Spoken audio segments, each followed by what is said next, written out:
साथियों, आप सभी का इस प्लेटफॉर्म पर स्वागत है। यहाँ पर हम लोग आगामी यूपीपीसीएस मुख्य परीक्षा के लिए जीएस से संबंधित कुछ महत्वपूर्ण टॉपिक के बारे में यहाँ पर देख रहे हैं।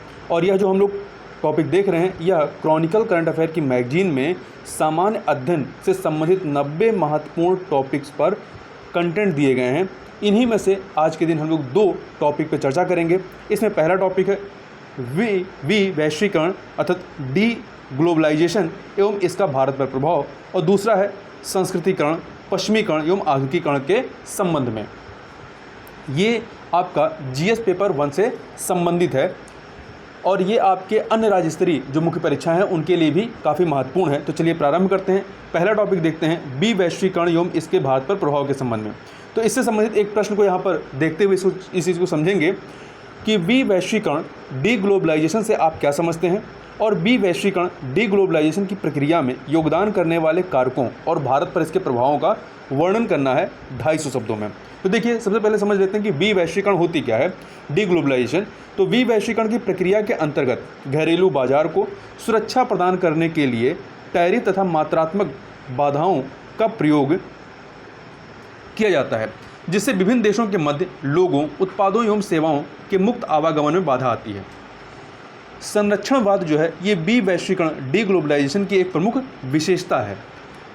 वैश्वीकरण में योगदान करने वाले कारकों की बात करें तो जैसे कोविड-19 महामारी ने वैश्विक अर्थव्यवस्था तथा आपूर्ति श्रृंखला को काफ़ी प्रभावित किया। इस काल में अर्थात कोविड-19 के काल में अंतर्राष्ट्रीय सहयोग तथा अन्योन्याश्रयता में कमी देखने को मिली है।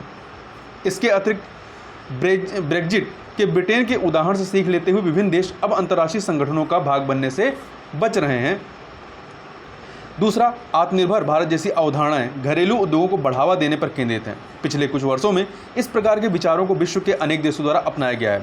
एक बहुत बड़ा रीजन जो है वो रोजगार को लेकर के भी है, क्योंकि ग्लोबलाइजेशन को बढ़ावा देने से प्रवास बढ़ता है और दूसरे देश के लोग मतलब किसी देश में आकर के वहाँ के स्थानीय लोगों के रोजगार पर एक प्रकार से कह सकते हैं वहाँ पे कब्जा करते हैं। कब्जा कहना शब्द सही नहीं है, उस रोजगार को वो प्राप्त करते हैं जो वहाँ के स्थानीय लोग नहीं प्राप्त कर पाते हैं, जिससे कि वहाँ पर एक प्रकार का उनमें असंतोष पनपता है। तो इस तरह के चीज़ों को देखते हुए भी जो है डी ग्लोबलाइजेशन को एक तरह से प्रोत्साहन दिया जा रहा है या बढ़ावा दिया जा रहा है। अलग अलग देशों के द्वारा इसको अपनाया जा रहा है। इसके अतिरिक्त विभिन्न देशों द्वारा अपने उत्पादों, सेवाओं एवं उद्योगों को संरक्षण देने के लिए भी इस प्रकार की प्रक्रिया को अपनाया जाता है। आप कुछ अन्य कारणों को भी इसमें इंक्लूड कर सकते हैं।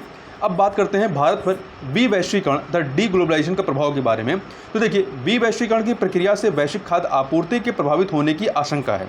उदाहरण के तौर पर इंडोनेशिया द्वारा खाद्य तेल के निर्यात पर प्रतिबंध लगाने से भारत में खाद्य तेलों की कीमतों में वृद्धि हुई।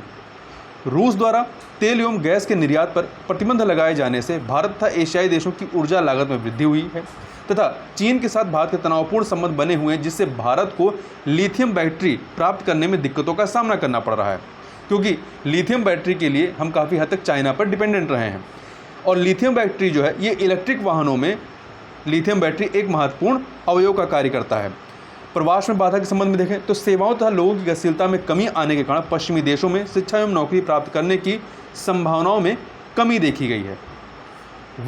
यदि निष्कर्ष रूप में कहें तो वर्तमान इंटरनेट एवं तकनीकी युग में आत्मनिर्भरता सीमित अर्थों तक ही सफल हो सकती है।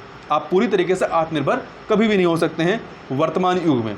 वास्तविकता यह है कि अंतर्राष्ट्रीय सहयोग को बढ़ावा देकर वैश्विक स्तर पर निर्धारित किए जाने वाले लक्ष्यों को आसानी से प्राप्त किया जा सकता है। अब अगले टॉपिक पे चलते हैं, संस्कृतिकरण, पश्चिमीकरण तथा आधुनिकीकरण।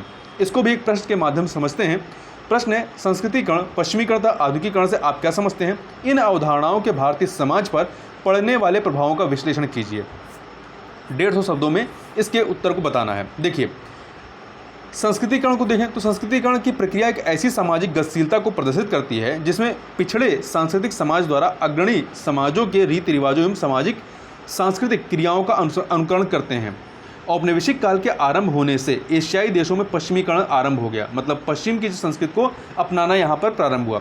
पश्चिमीकरण की प्रक्रिया के साथ भारतीय मूल्यों का पश्चिमी मान्यताओं के आधार पर परिमार्जन होता गया। अंत में जो तीसरा है आधुनिकीकरण, तो आधुनिकीकरण के माध्यम से एक परंपरागत समाज आधुनिक समाज में परिवर्तित हो जाता है, जहाँ ज्ञान तथा वैज्ञानिक सोच को अधिक महत्व दिया जाता है। अब यदि भारतीय समाज पर इन तीनों के प्रभाव की बात करें तो सती प्रथा एवं बाल विवाह की समाप्ति तथा विधवा विवाह को मान्यता प्रदान करना भारत में सांस्कृतिकरण को प्रदर्शित कर रहा है। इसके अतिरिक्त भारत में पश्चिमीकरण के परिणाम स्वरूप यहाँ लोकतंत्र का विकास हुआ। औद्योगिकरण तथा पूंजीवाद को भी पश्चिमी देशों से लिया गया। वहीं आधुनिकीकरण के कारण भारतीय सामाजिक व्यवस्था में विवाह, परिवार तथा जाति जैसी संरचनाओं में व्यापक परिवर्तन हुए हैं तथा भारत में आधुनिकता का प्रभाव यह है कि अब लोग भावनात्मक एवं धार्मिक विश्वासों के स्थान पर वैज्ञानिक तथ्यों एवं शासकीय गणनाओं को प्राथमिकता प्रदान कर रहे हैं।